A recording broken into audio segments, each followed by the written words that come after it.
पश्चिम बंगाल में ममता बनर्जी का खेल बिगड़ने के संकेत मिल रहे हैं। एक तरफ जहां एसआईआर यानी वोटर लिस्ट रिवीजन ने ममता बनर्जी को डराया हुआ है कि कहीं बीजेपी धांधली करके उनकी सत्ता न हथिया ले, दूसरी तरफ वक्फ कानून पर ममता के यू टर्न ने मुस्लिम वोटरों में नाराजगी पैदा कर दी। मुस्लिम वोटर्स ममता बनर्जी की पार्टी की रीढ़ माने जाते हैं और अब उसमें थोड़ी दरार पड़ती दिख रही है। और अब तीसरी तरफ हुमायूं कबीर, वही निलंबित टीएमसी विधायक जो मुर्शिदाबाद में बाबरी मस्जिद की नींव रखकर सुर्खियों में आए, उन्होंने अब असदुद्दीन ओवैसी की पार्टी एआईएमआईएम से हाथ मिला लिया है। यानी मुस्लिम वोटर्स में पड़ती दरार का फायदा ओवैसी और हुमायूं कबीर को मिल गया तो ममता बनर्जी के लिए बड़ी मुश्किल खड़ी हो जाएगी। तो बंगाल में ममता के खिलाफ एक तिकड़ी तैयार है। पहला, एसआईआर के जरिए बीजेपी का वोटों में धांधली का खतरा।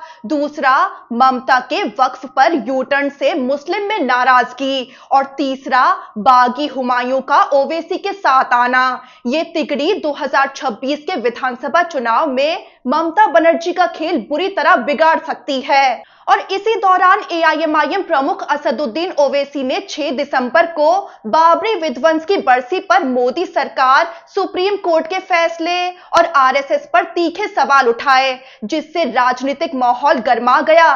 बंगाल में असदुद्दीन ओवैसी का बाबरी मस्जिद बनवाने वाले हुमायूं कबीर को साथ देना बंगाल चुनाव को दिलचस्प बना रहा है। चलिए आपको पूरा मामला समझाते हैं। ममता बनर्जी का एसआईआर वाला संकट क्या है?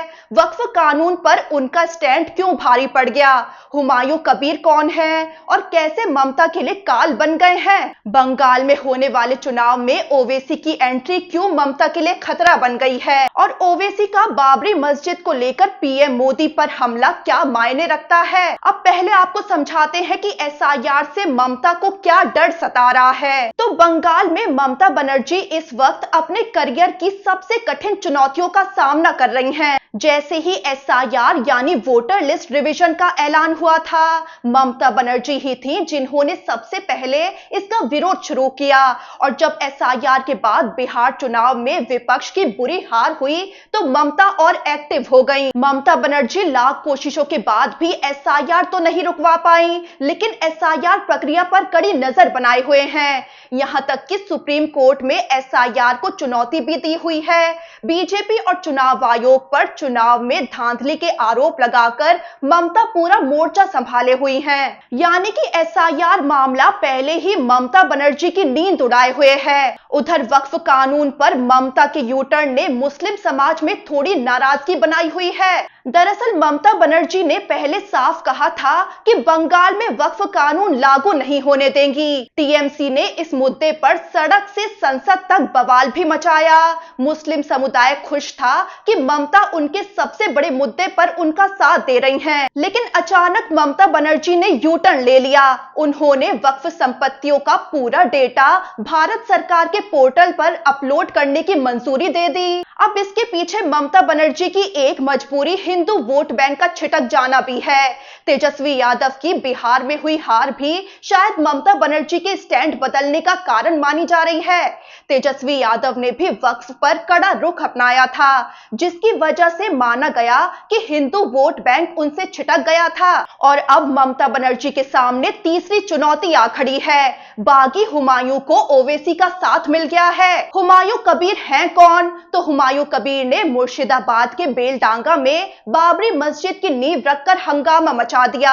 वो भी 6 दिसंबर को, जिस दिन बाबरी मस्जिद तोड़ी गई थी। लेकिन बाबरी मस्जिद की नींव रखने से पहले ही टीएमसी ने तुरंत उन्हें सस्पेंड कर दिया और सफाई दी कि बाबरी मस्जिद नहीं, पार्टी विरोधी गतिविधियों के कारण उन्हें सस्पेंड किया गया। साथ ही टीएमसी का बयान आया कि पार्टी सांप्रदायिक राजनीति में विश्वास नहीं करती है। अब 6 दिसंबर को बाबरी मस्जिद की नींव रखने के अगले ही दिन हुमायूं कबीर ने बड़ा ऐलान करके ममता बनर्जी को बड़ा झटका दे दिया। हुमायूं कबीर ने ऐलान करते हुए कहा कि मैं असदुद्दीन ओवैसी से बात कर चुका हूं, एआईएमआईएम के साथ मैं मिलकर बंगाल चुनाव लड़ूंगा। यानी टीएमसी के पारंपरिक मुस्लिम वोट बैंक पर सीधा हमला करने का दावा ठोक दिया गया। हुमायूं कबीर बोले कि ओवैसी और मैं मिलकर टीएमसी और बीजेपी दोनों के खिलाफ लड़ेंगे। हुमायूं ने यह भी बताया कि उन्हें दुनिया भर से बाबरी मस्जिद के लिए चंदा मिल रहा है।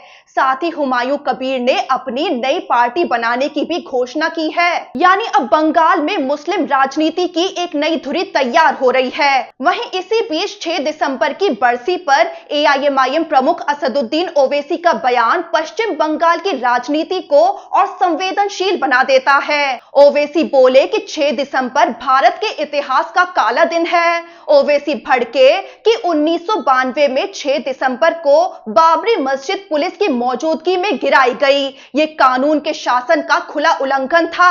वो बोले कि सुप्रीम कोर्ट से वादा किया गया था कि मस्जिद को छुआ भी नहीं जाएगा, लेकिन दुनिया की आंखों के सामने बाबरी मस्जिद शहीद कर दी गई। ओवैसी ने फिर पीएम मोदी के बयान पर भी तीखा हमला बोल दिया।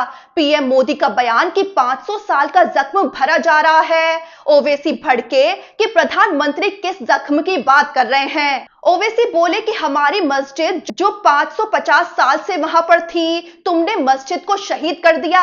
ओवैसी ने एक पूर्व जज पर भी निशाना साधते हुए कहा कि उन्होंने रिटायर होने के बाद कहा था कि मस्जिद तोड़कर मंदिर बनाया गया, लेकिन फैसला देने के वक्त इस बात को स्वीकार नहीं किया था।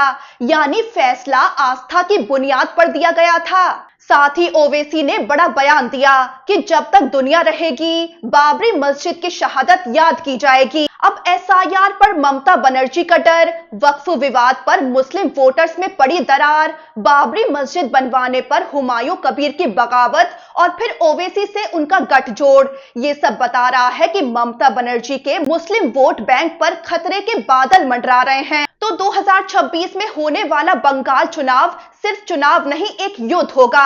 एक तरफ ममता जो 15 साल से सत्ता में है, दूसरी तरफ बीजेपी जो बंगाल को अपना अगला किला बनाना चाहती है, और बीच में एआईएमआईएम और हुमायूं कबीर की नई धुरी जो टीएमसी के सबसे मजबूत वोट बैंक को ही चुनौती दे रही है।